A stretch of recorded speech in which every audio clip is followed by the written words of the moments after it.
Contest. We have fantastic contests this year. We have arguably the fastest mouse in the entire world. We have one with a video camera that's going to take a picture of the whole maze from the start square and go directly to the goal. It's going to be fantastic. So we'll start right away. PicOne Turbo, and I'll explain to you while it's running what the rules and what the goal of this contest is. Probably most of you know, but there might be a few people that haven't been there before. Okay.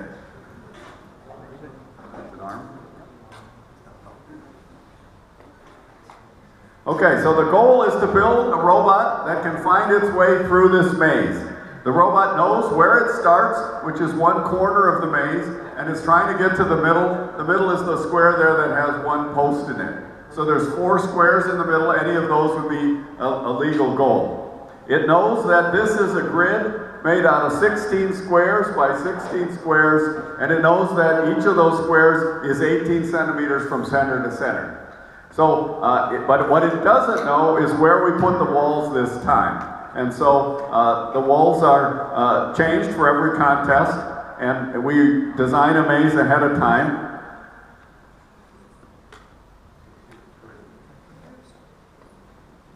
We design a maze ahead of time, and then it's set up right before the contest. So the contestants have been working here for the last day or two to practice so that they get used to the conditions and everything, but this particular pattern they haven't seen.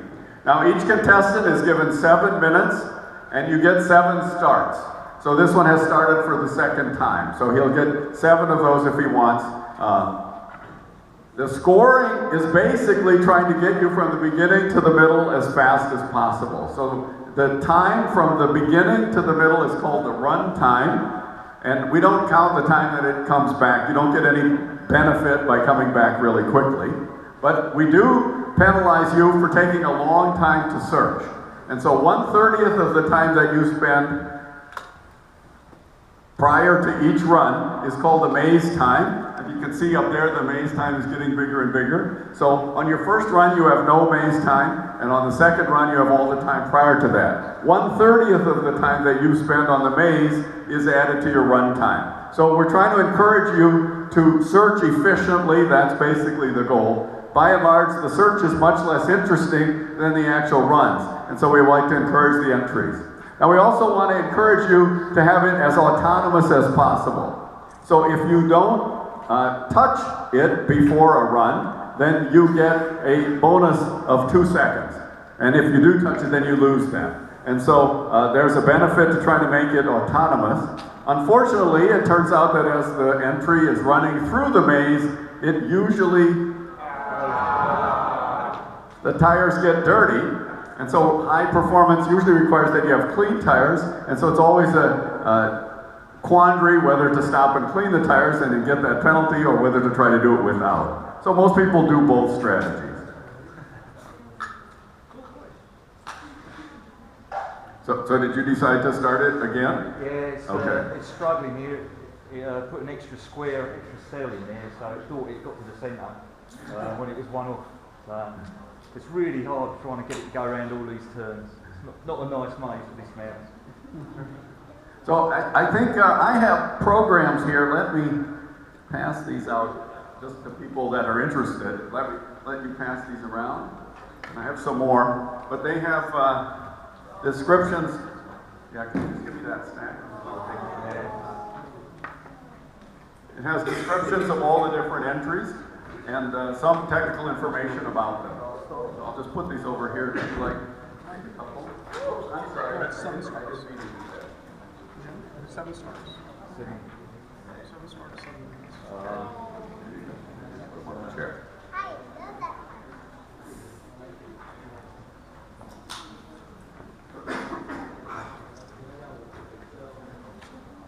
It's really struggling, Dao. Oh no. Last year you did really well on things, right? But the improvements, you never know. It's improvements in quotation, so sometimes it's helpful, sometimes it's not. But it was doing well during the rest of the day. So these entries, typically this would be considered a wheelchair design, so it has two drive wheels on each side, 2 electric motors that are used to control each of the drive wheels. And then they usually have infrared sensors that are used to identify where the openings in the walls are, and then the sensors are also used to guide it. And so they're used for two different reasons. What runner we got? I must be on about 7, I think. Yeah, you're almost done. It's going to be on.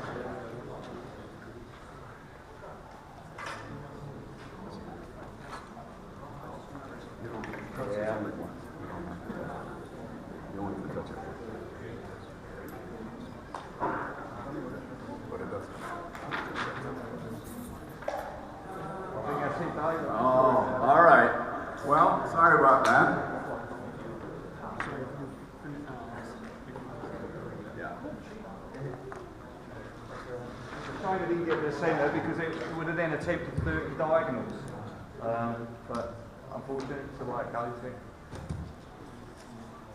Okay. All right, let's have the next entry from the University of Portland. I think this is their first time at APEC, and we're delighted to have them here.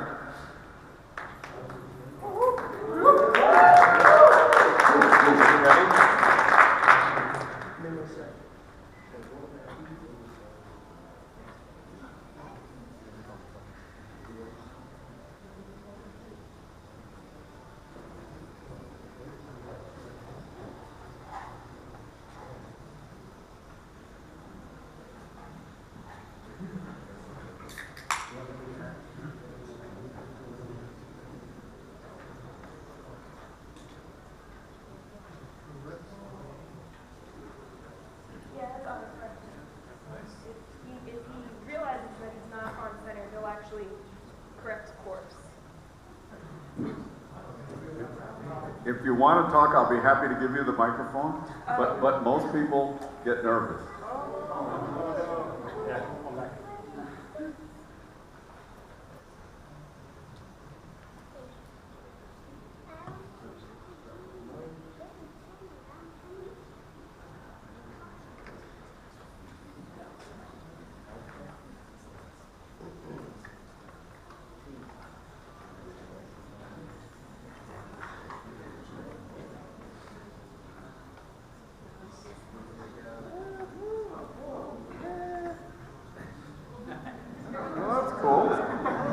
Turn the long way around. We'll see if he knows where he's actually going. We have a lot of autocorrect on him, so he'll actually autocorrect himself while driving. But in doing so, he might lose where he thinks the center of the maze is. So we'll see if he gets there.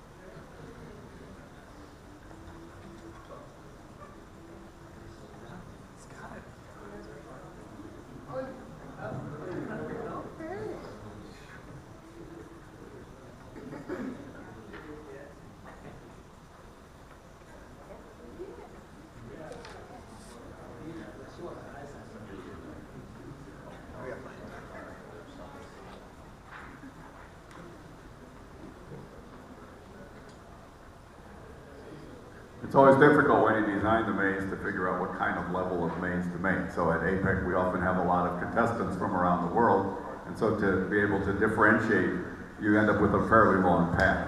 So it makes it a little bit difficult for some of the entries. Yeah.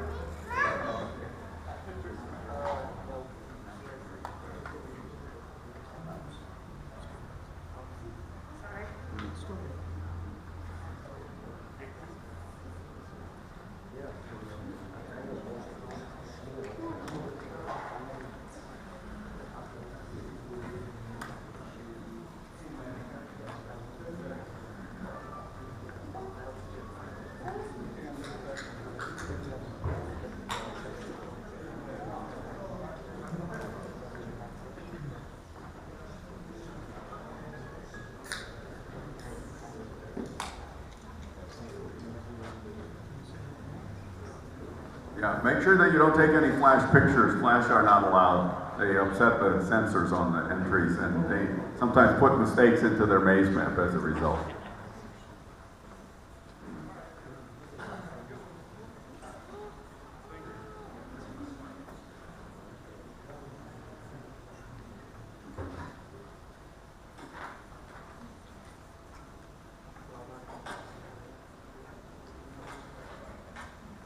There's more room on the far side, so you can either go behind the screen or you could go around the back if you want.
If we could wish it in, we certainly would. There he goes.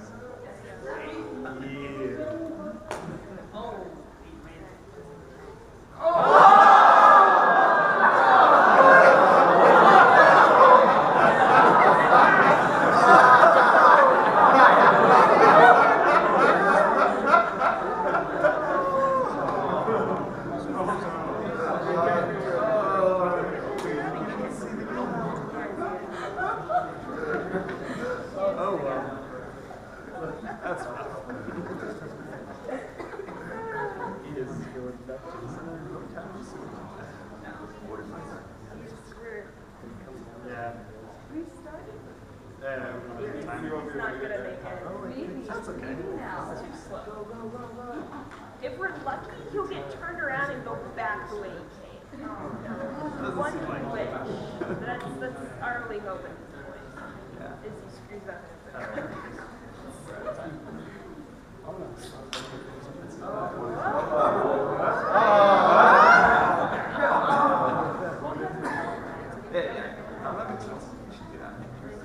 So the way our mapper works is he prefers to go to cells that he hasn't explored yet, keeping in mind where the center of the maze is. But at this point, he's just looking for new stuff. Yeah. Time is up. Well, that was a pretty good try.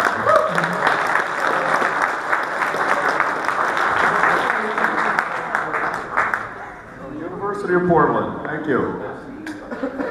Okay, the next entry is one that I've been talking about all weekend. This fantastic entry. This is the first time that someone has successfully made one that has a camera on it. So this entry is going to take a picture of the maze from the start. Go ahead. So when does this time start? When he leaves the start Yeah, this time starts when he leaves the start square.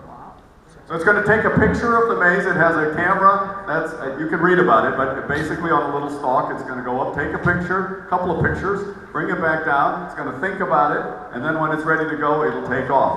And in our rules, your time on the maze actually begins only when you leave the start square. So he's not penalized for any of this time.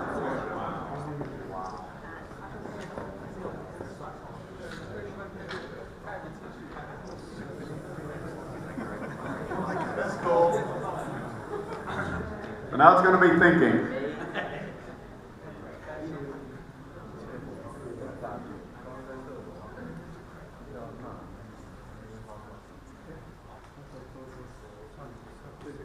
30 seconds to do the computations. So it's take this funny picture of the maze and then it flattens it so that it's as if it was from an overhead view. And then it uses that. It tries to align where the posts are so that it knows where the walls are supposed to be, and then it does its calculations on that. Here we go.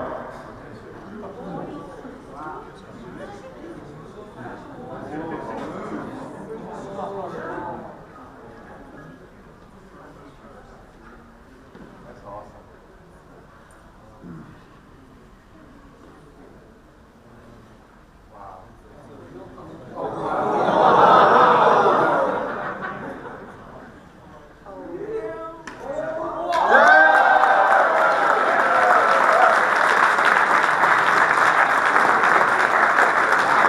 right.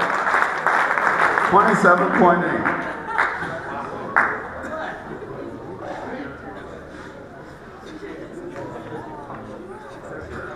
So there was no penalties or anything on that run. Perfect. The picture was taken when the arm was up. Did you see it at the beginning? It turns out that it only goes up about 18 inches, right? The camera can see the overall. It can see the whole maze. The thing about it is that it's a color camera, so it can tell the difference between the red top and the white walls. When we originally thought about doing this, we thought you'd want to be able to see the difference between the black floor and the white walls. To do that, you have to be about 6 feet up. But because he can do the difference between the red and the white, he can do it from a much lower angle. This has a processor that he designed himself, implemented in an FPGA, and he works with a compiler that he also adapted himself for his own processor. All right.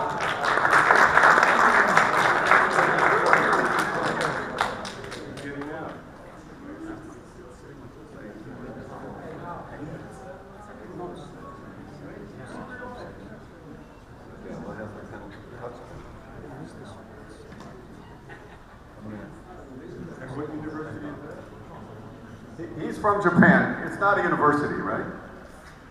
Yeah. So there's a few private individuals that still participate in these things.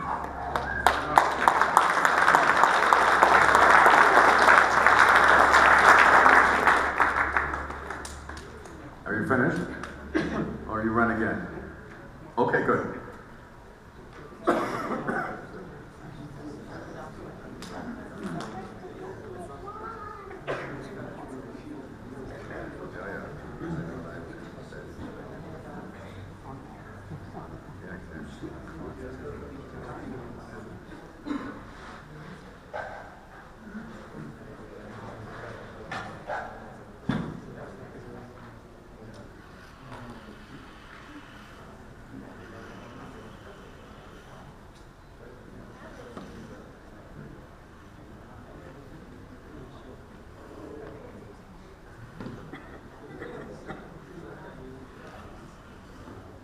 I saw this for the first time in Japan this year, and so I was really pleased to be able to have him come and show this here at APEC.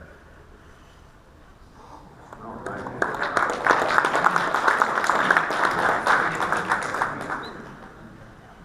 So that run was 24.7 seconds. It's a little bit faster than the first one, but it has more penalty associated with it, so it's not a better score, but it is faster. I think the first run was 27.8. So picked up some time.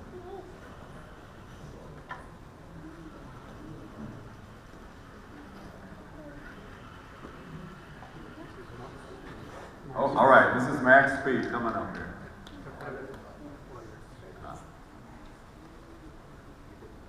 Thank you. All right, thanks very much.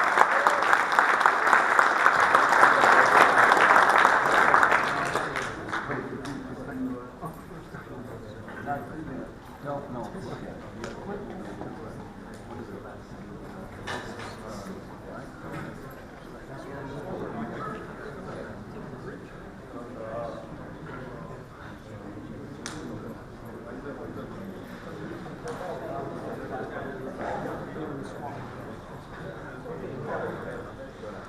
All right.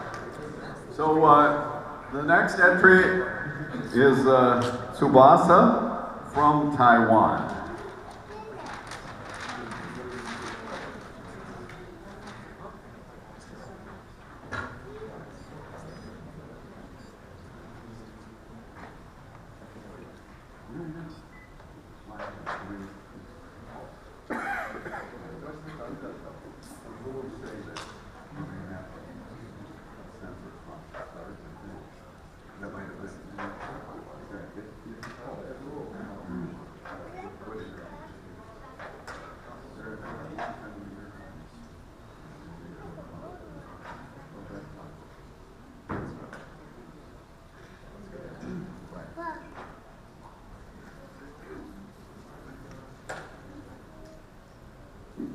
So we have 4 entries from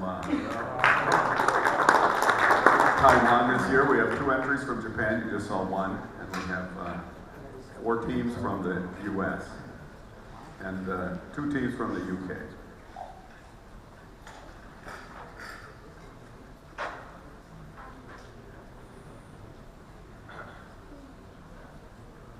Will this start on its own?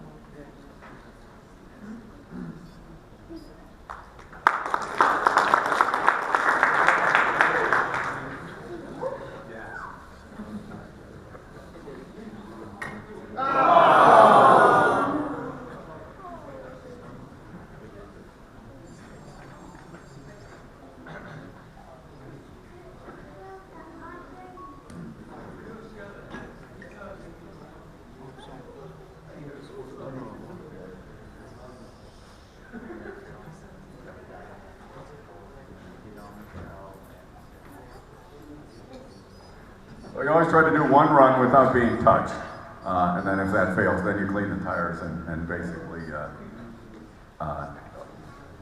just incur the penalty.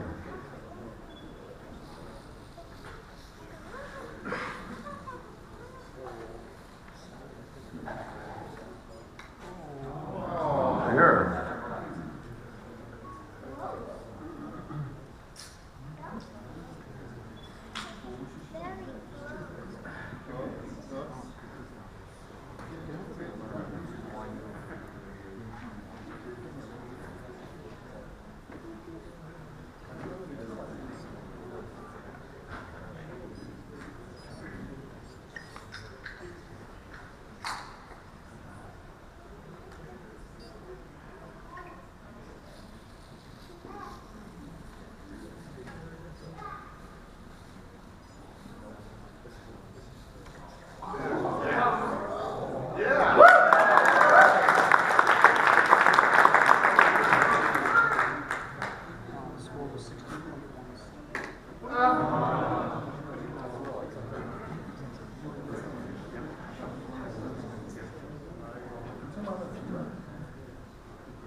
So we're recording 2 things up here. One is the score and then one is the run time.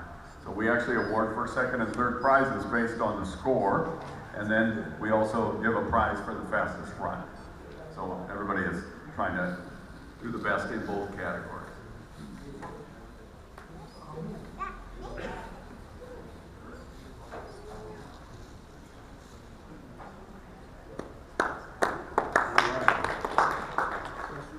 Score was 16.177. This time is 9.2.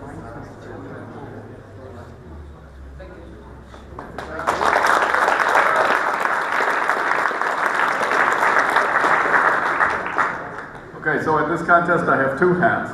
I'm the organizer of the contest, but I do have an entry, so here we go.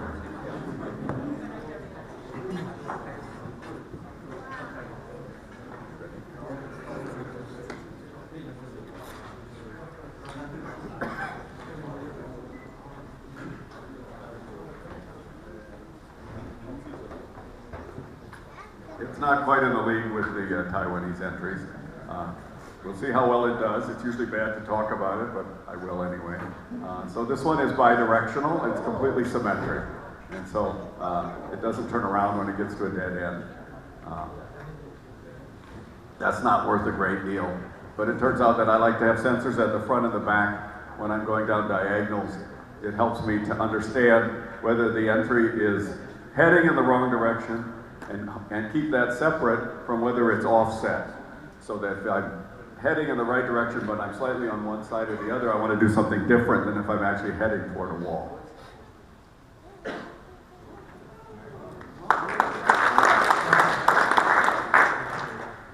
The other thing that I decided that I could do is if I'm retracing my steps and there's a diagonal along the way, then I'll do that. So I don't do diagonals when I'm first searching. So I'm in uncharted territory. I always do 90-degree turns. But when I'm retracing my steps, then I do the diagonals. Since I don't search at such a high speed, I need sort of all the help I can so that I don't get too much maze time as a result. Sometimes people don't fully search the maze when they work on the APEC contest. They'll search toward the beginning, and then they'll search on the way back, and they may search and then just run, okay? I've actually set this up this time so that it would try to find the best path before it actually makes its high-speed run. That's not always a good strategy, but it's what I happen to have today. So there's something that it hasn't seen yet that it's interested in. We don't always know what they're thinking. But there we go, all right. So the little red light, you know, we use them for whatever we need to, but at the moment it's programmed so that when it's done searching, the red light comes on. It will auto start. You're supposed to sit in the start square for 2 seconds before you take off. So we'll see.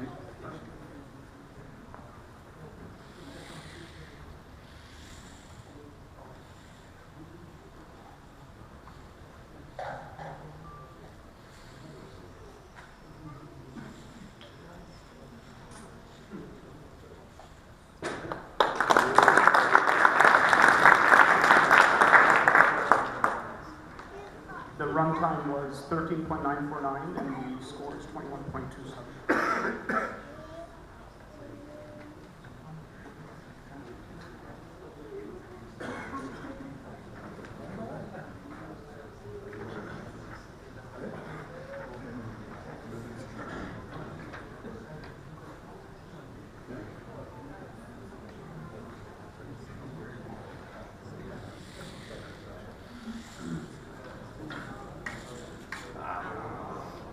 Probably I'm done.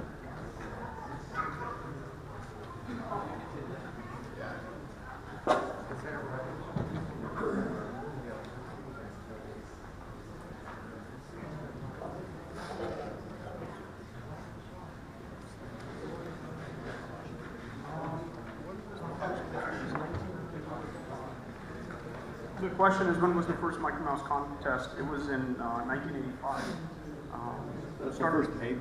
That was the first. Okay. Well, Dave will tell you. 86. All All right, we are. Yeah.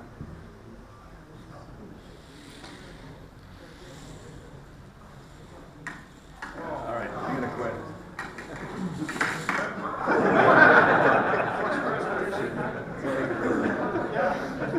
All right, thank you.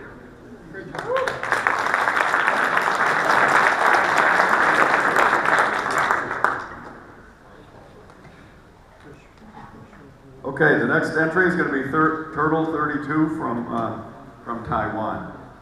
So in terms of the history of the contest was first proposed by the editor of IEEE Spectrum, Don Christensen. He proposed it around 1977, and it was run at the NCC National Computer Conference in New York City in 1979.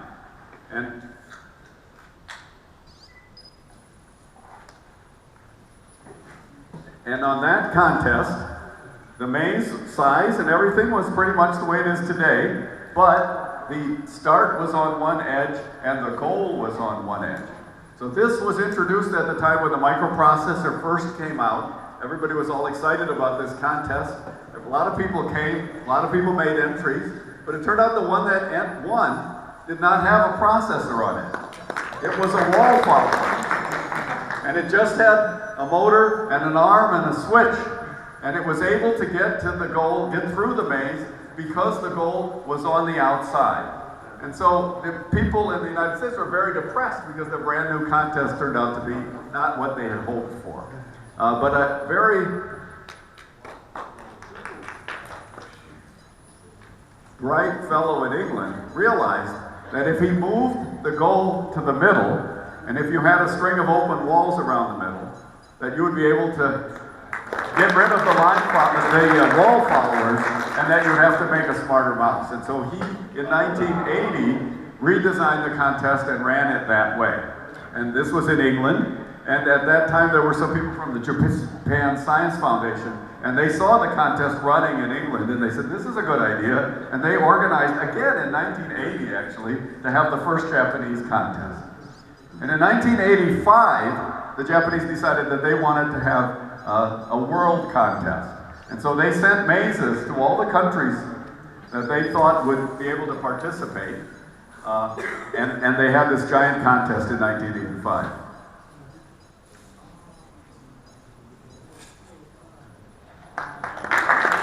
So it turned out at that contest, the Japanese won handily. And the best Japanese entry was half the speed of the Japanese. It took twice as long, and it was from England. And the US entry never finished. So the sensors, it turned out at that time that it was televised, the light was unbelievably bright, so a lot of people had sensor problems. I wasn't participating in the contest then, and we never actually found out about the contest until after they occurred. But in 1985, we actually found out a week before it happened. And so we said, well, if there's going to be one in 1986 in the United States, then we'll organize. And so that's what we did. And then turned out that the person that I worked for at MIT was the chair, the co-chair of APEC. And he said, oh, I think we should have this contest at APEC.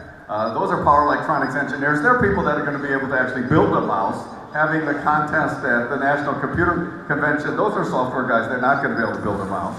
So we should do it at APEC. And so we've done it ever since. All right.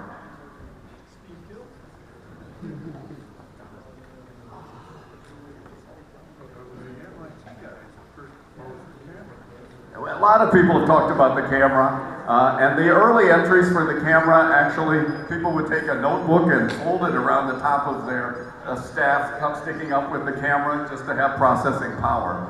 But typically those cameras can only see 1/4 of the maze. And so the solution is never in the first quarter. And so they would then have to carry all this stuff around the rest of the maze, and so it was not the right thing to do, right? Okay, thank you.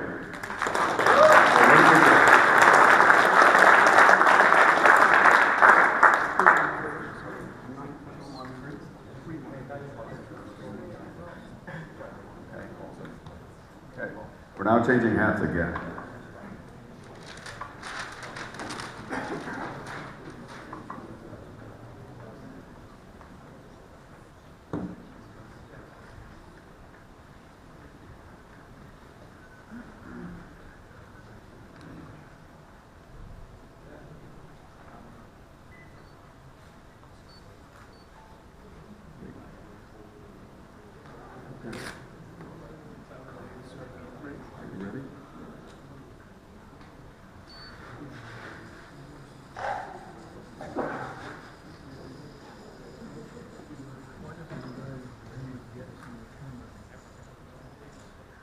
So the question is, why doesn't the person with the camera get rid of the camera after he takes his picture? So there turns out to be a specific rule that says that you can't leave anything behind in the maze. And so that's part of that. Originally there was some feeling that, maybe you'd like to get rid of batteries or something like that. You could get rid of them.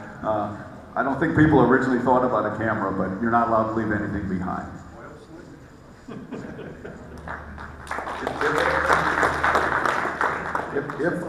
So somebody said oil slick, can you leave an oil slick? So if the contest organizers feel that you're damaging the maze, then you can be disqualified. This is a really friendly contest. People are very cooperative in terms of telling everybody about what they've done. So, basically everybody talks during the contest, and then everybody goes back to their corner and regroups for the next contest, and then they all compare notes again. So it's basically that the algorithm is, assume there are no walls, what would you do? And it tries to run that path. And then as soon as it finds a wall, it goes back and says, now what would I do? And it'll eventually get to the middle. Once it does that, then it says, any unknown wall I don't know about is there, what would I do? And then if the path happens to go through a wall, then it will say, okay, let me go and learn about that wall that I didn't know about. So it's just going to iterate back and forth till it finds the path. And then it'll start on its own. And it should wait. It's a little program to wait.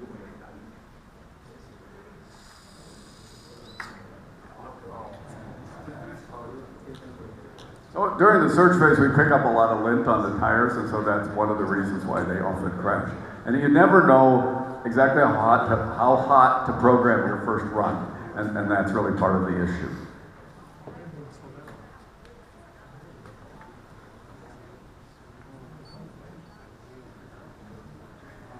Okay.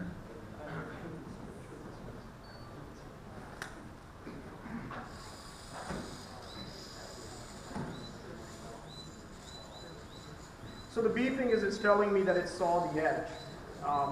Gerardo is the maze designer, and his mazes have always given me trouble, so it's a repeat performance.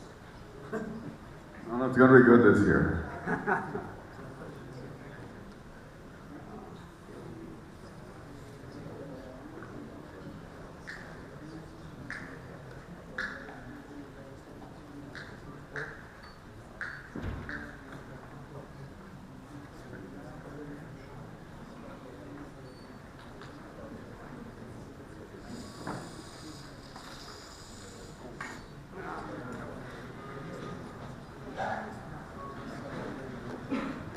The maze is intentionally designed with these really long straights, and it gives you an opportunity to go really fast, and it allows you to demonstrate that capability if that's what your entry can do. But it is a little bit risky because we don't have any data about where we are until we get to the end, and we have to slow down to make the turn. So I think it'll slow down. I don't remember, but you can see it's starting to overshoot a little bit.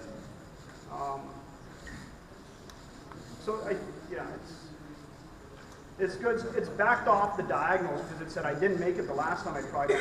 So let me try a different strategy. All right, made that one. So at least we got a score.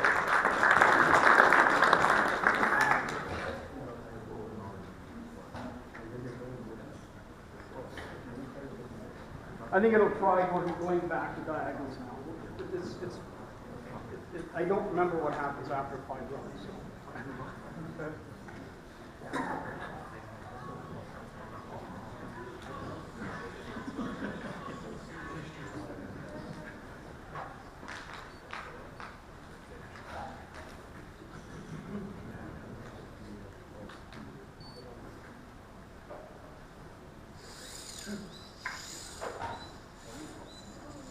not sure it's the wisest move to go faster.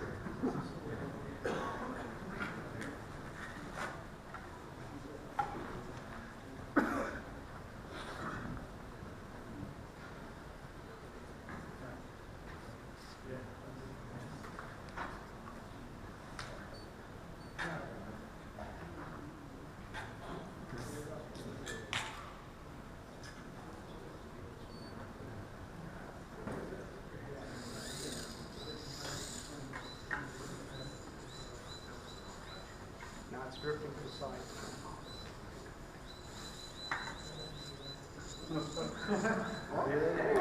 Right, you did it.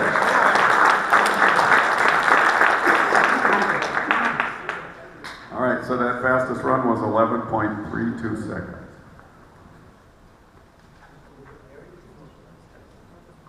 I think you're done. Yep. Yeah, I turned it off.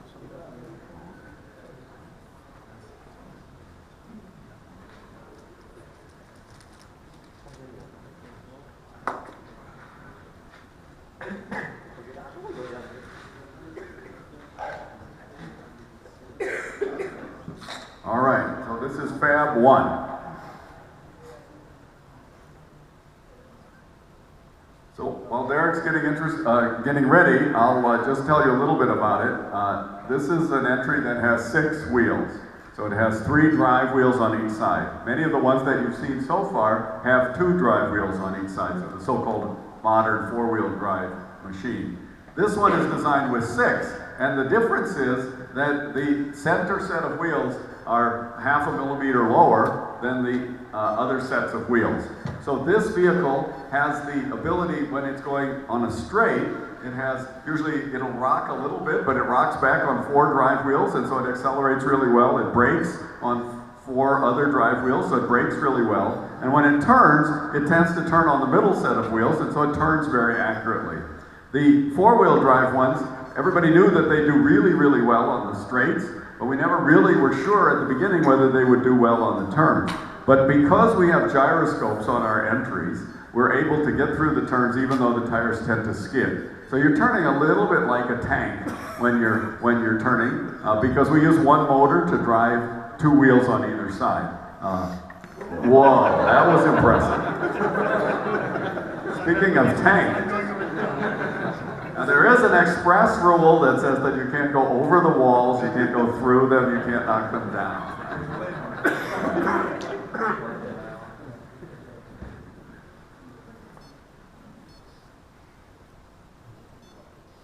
So the gyroscopes have made a huge difference, and when they were introduced, the performance of the entries went way up. The thing that we haven't been able to do yet is to use something inertial for the forward correction. So you might think of an accelerometer, for instance. The problem is, if you want to get position out of an accelerometer, you have to integrate it twice. So double integration is almost always a bad thing, right? Any kind of drift, any kind of offset accumulates very quickly. So in general, people have not been able to get the accelerometers to give them the inertial forward position. Sometimes, there's one fellow in Japan that uses it together with his encoders. He has encoders that don't have very many counts because he's making them by drilling holes into his drive wheel, and then he has so he has maybe 16 pulses or something per wheel rotation, and then he uses the accelerometer to tell him what's happening between the pulses. And so between the holes on the wheel, and so that's his encoder, right, and the accelerometer, he can integrate those 2 sensors and get a really good answer. And so that's a possibility. But doing straight corrections off the accelerometers has not happened, as far as I know.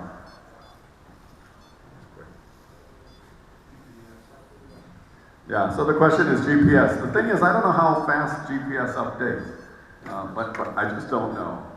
It doesn't always work in conference facilities either.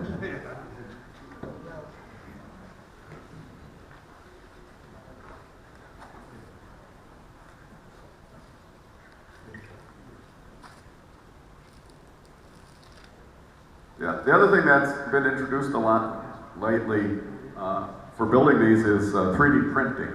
And so there's an entry at the end today, the second to the last one, I think, that has 3D printed wheels. and motor supports and things like that. And there's a new version of this called Fab 2 that has 3D printed parts, and so maybe at next year's contest that would be a possibility. So 3D printing makes it much more accessible to people if you don't happen to work at a university and you don't happen to have a full machine shop at your disposal. Wait a second. This mouse doesn't use a gyro. Oh, this is gyro free, okay. It'd be better if it did. Next time. The Japanese felt that this contest was getting too easy, and so they actually introduced a half-size Micromouse contest. And so the size of the squares are 9 centimeters instead of 18, and so the entries are all half the size. But they decided to keep the overall maze the same, so it's actually a 32 by 32 grid. So that turns out to be a sea of walls, and the maze designers don't really know what to do with all of that kind of a capability. It's interesting, but the mice are almost as fast as this. It takes them a long time typically to search, but it's quite impressive. But you have to really be a craftsman to build a half-size mouse.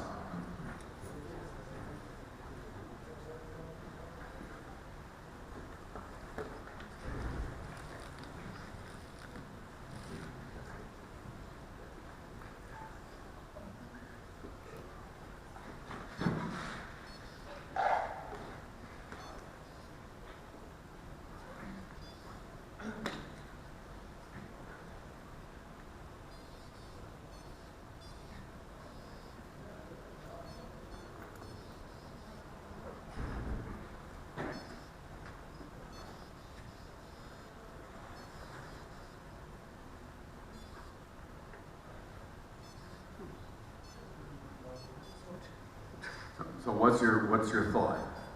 We never know, really.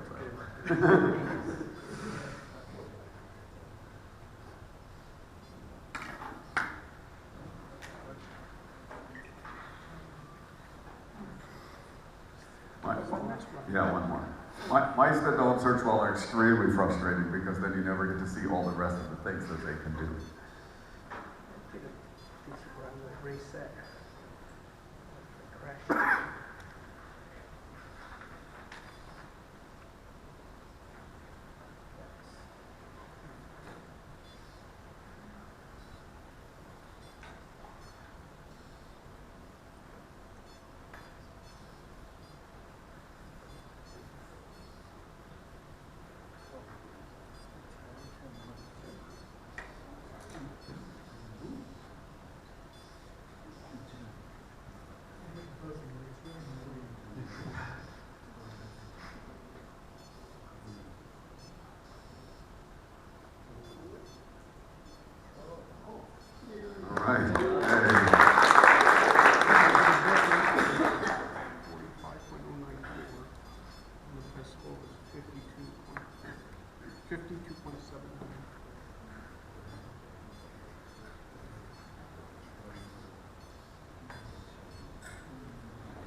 No, it's not timing.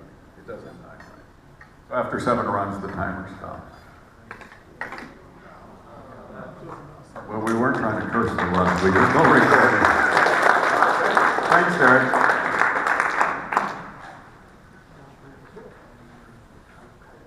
Okay, the next entry is Dao-Hu from Taiwan.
right, great.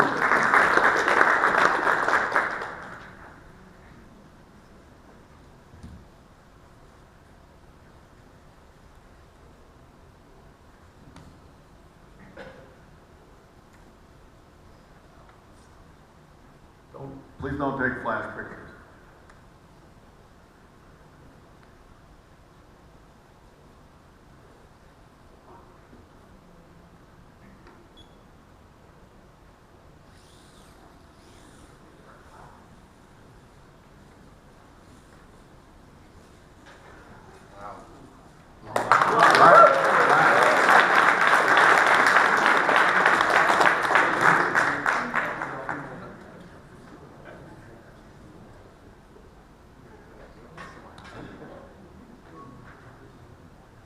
So still not touched, right? So impressive.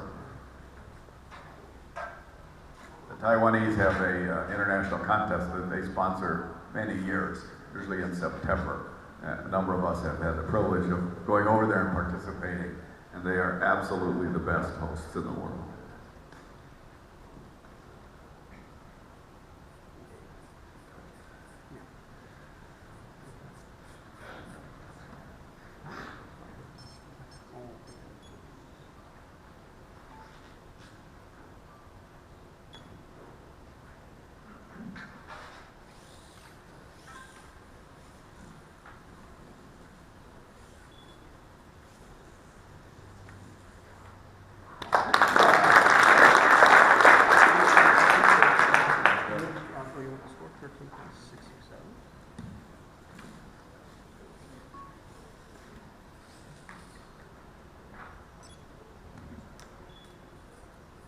So at this point, the score is going up because he has more maze time and he's touched it, right? But the times are probably going down. Yes, time is 7.61.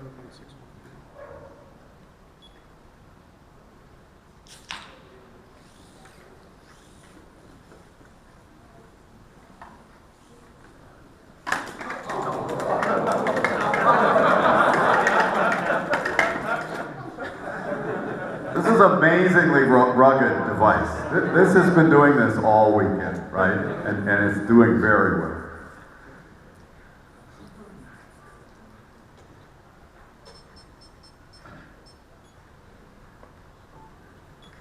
When it hits the wall, there's just no recovery, is there? There can be, if they nick it, right? But usually if it's a hard hit, it's a problem. But a lot of mice are able to, go by on a glancing blow, especially on a diagonal or something like that. But usually you consider the time will be better if it doesn't hit anything. It usually slows it down.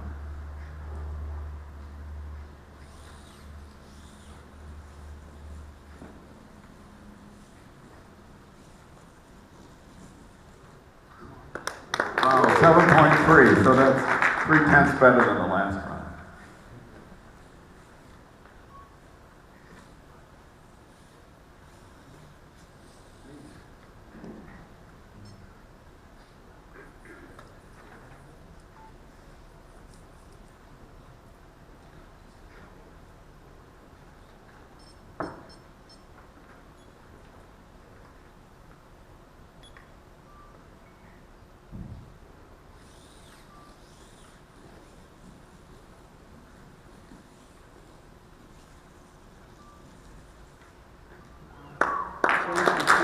$7.299. Wow.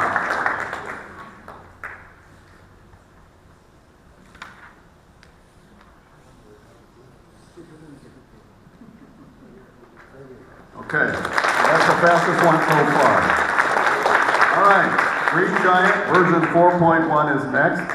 This is the last U.S. entry and likely to be the fastest U.S. entry also. But I don't want to jinx you. Yeah, don't need pressure.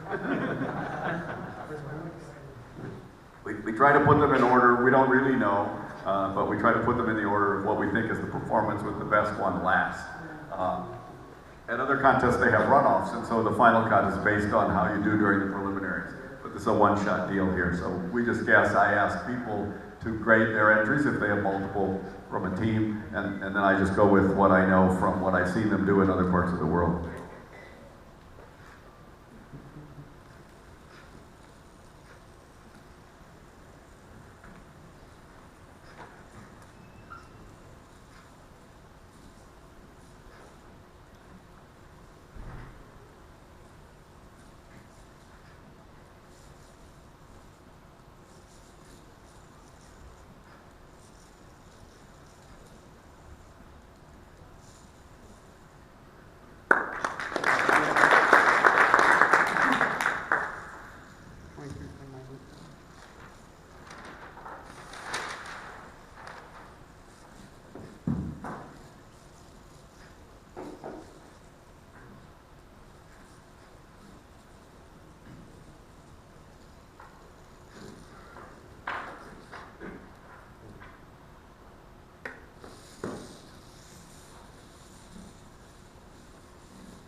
All right. 4.526.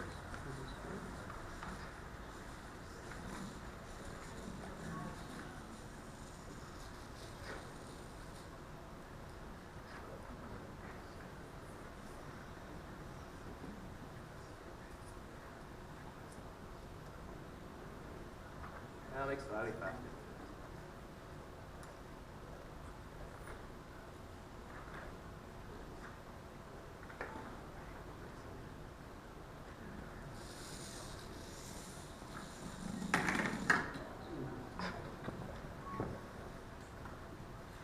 So the wheels have encoders on them, so people often use the wheels to input data. And so you can see them pushing buttons and turning the wheels to try to pick the right option.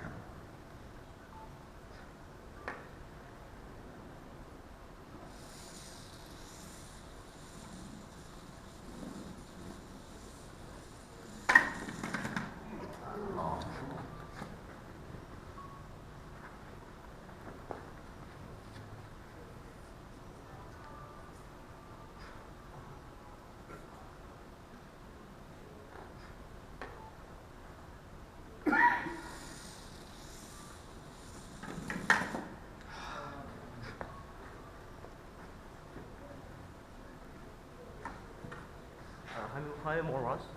Last. This is your last run. One more, right? Your piles of time. This is the last one.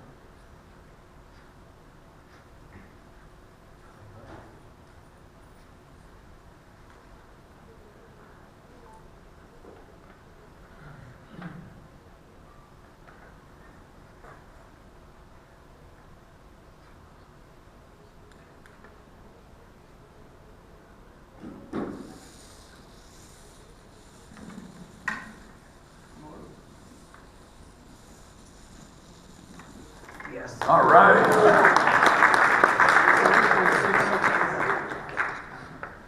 All right, thanks everybody. All right. 7.664.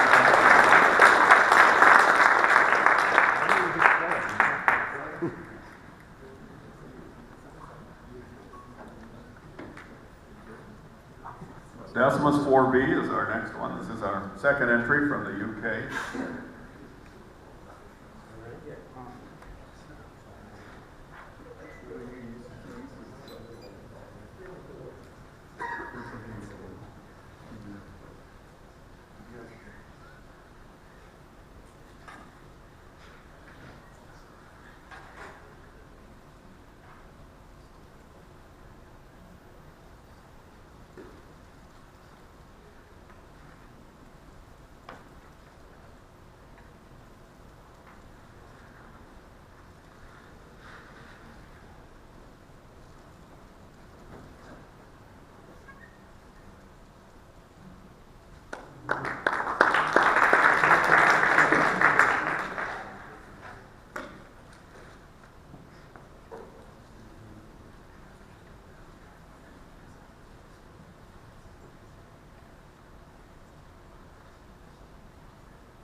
Mind over matter. And beta blockers. Very good.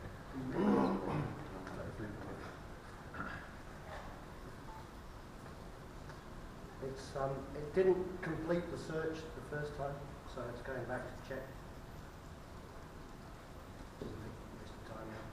You didn't know that when you said started.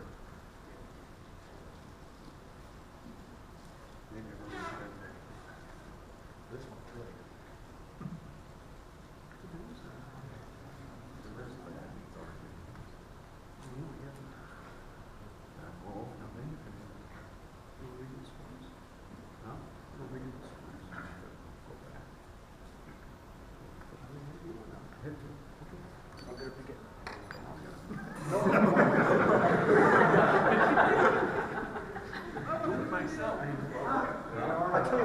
done.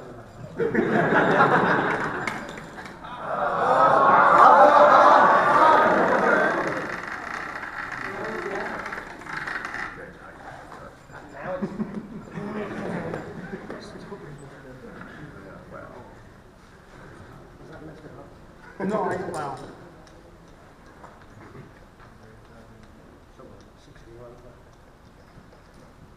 you have 3 rows left. Anybody want to guess what will happen now?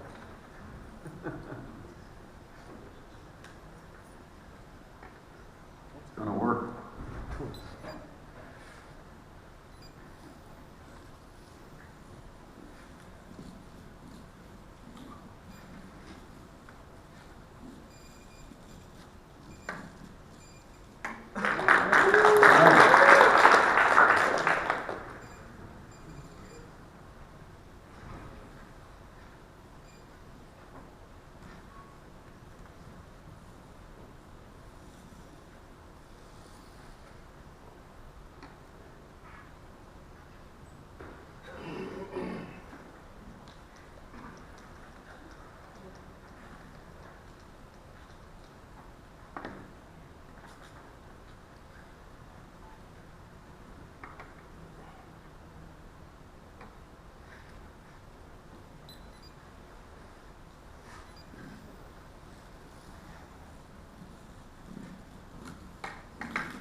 In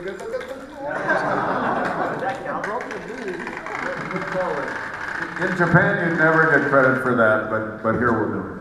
You have to get more than half in. Or maybe all the way in, actually. Yeah.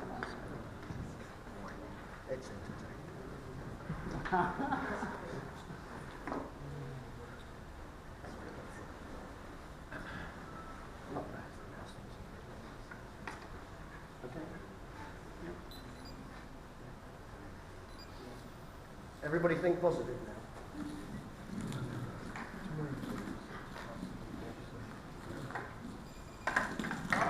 No. More positive.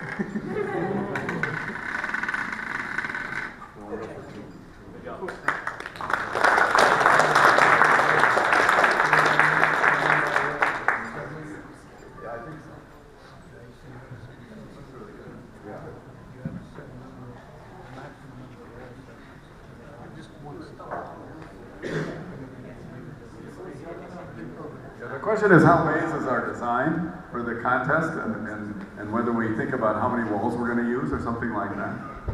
But basically, the idea is that there are certain patterns that demonstrate the capability of the mice. And so they try to incorporate those. And there are certain patterns that are trouble for the mice, and they try to incorporate those. And so straightaways demonstrate their high speed, long diagonals demonstrate their control, right? And there are certain patterns that are not very favorite. There's none in them in this particular maze, but there's one where the mouse has to go through a series of where all it sees are posts. And so it's like a cone. So it's like here and you go this way, and there's just walls. And so you're going down this section and you don't see walls alongside you, you only see the posts. And so you get information very infrequently, and it's very different than when you can circle off the walls all the time. And so those are patterns that are often put in. And then if you think that the contestants are really good, then you're going to try to make as long a maze as possible. And the last thing is, it's unclear when you leave the start square whether you're going to sort of turn left or right at the first Y. And it would be nice if those two paths are approximately the same. Because if it makes a big difference, then luck has a lot to do with how long it takes to search, which is undesirable. Very good. 8.133 is the runtime, and 10.35 is the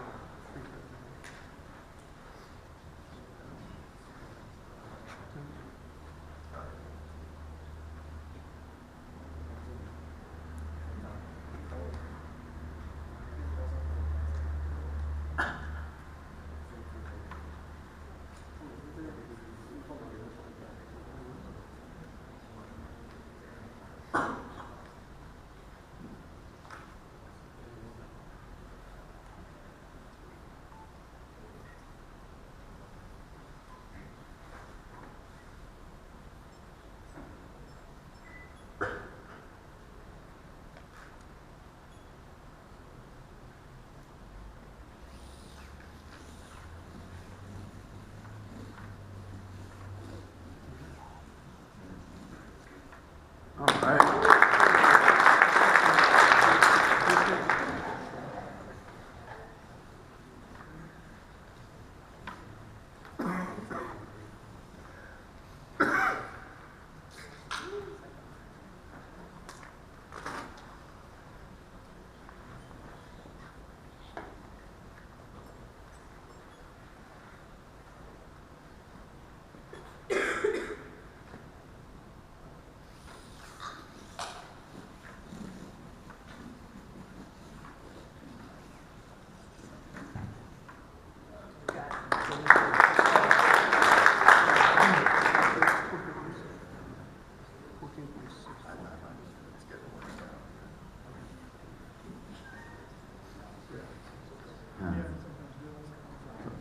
So this is now the fastest, it has the fastest run.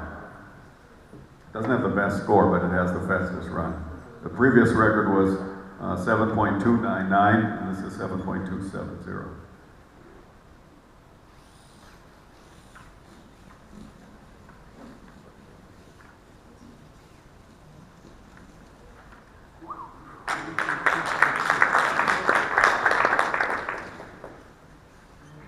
Thank goodness we measured to 1,000th of a second.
All right.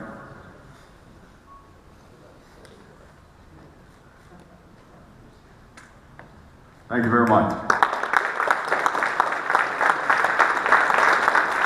That was outstanding, but we have one more to go.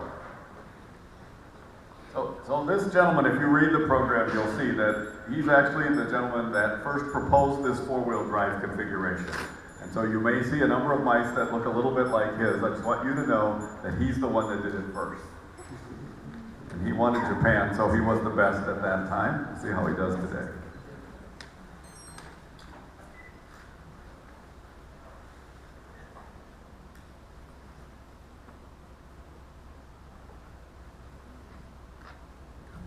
The unfortunate side effect of being really good is that you end up going really last, which is usually fairly nerve-wracking.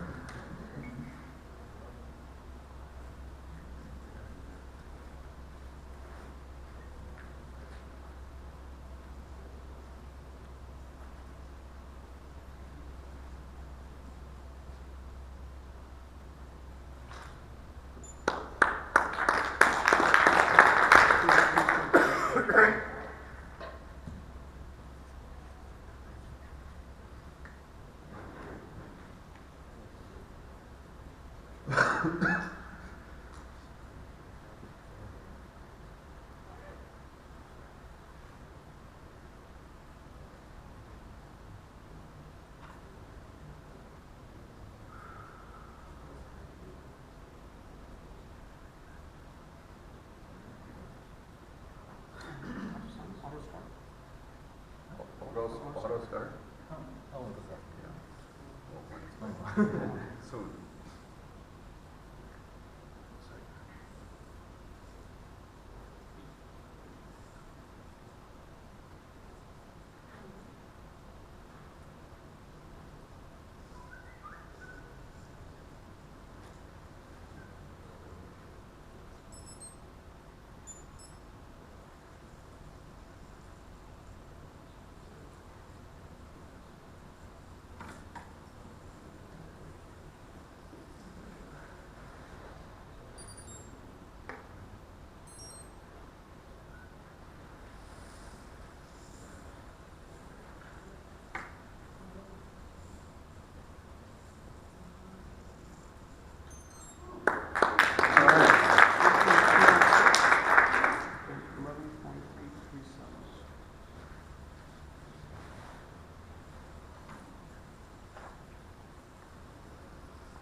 here on the program, I've actually included a number of websites. So if you're interested in any of these things, you can get additional information on a number of these engines.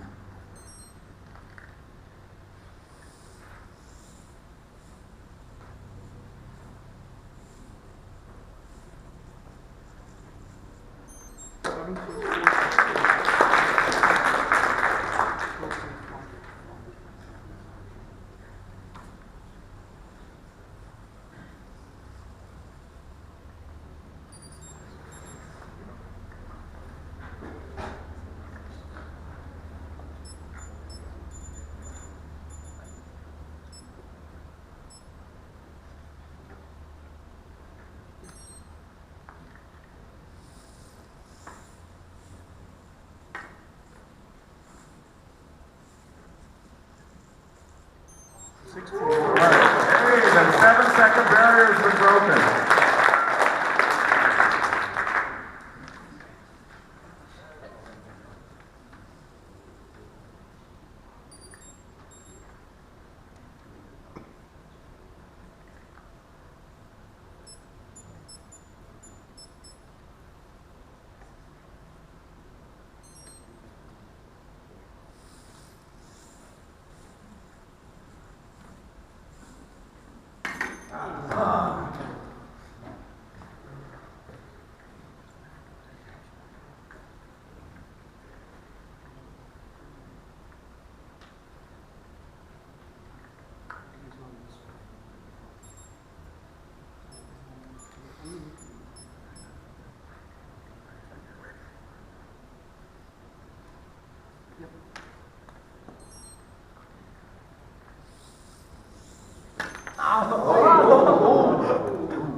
It's not common.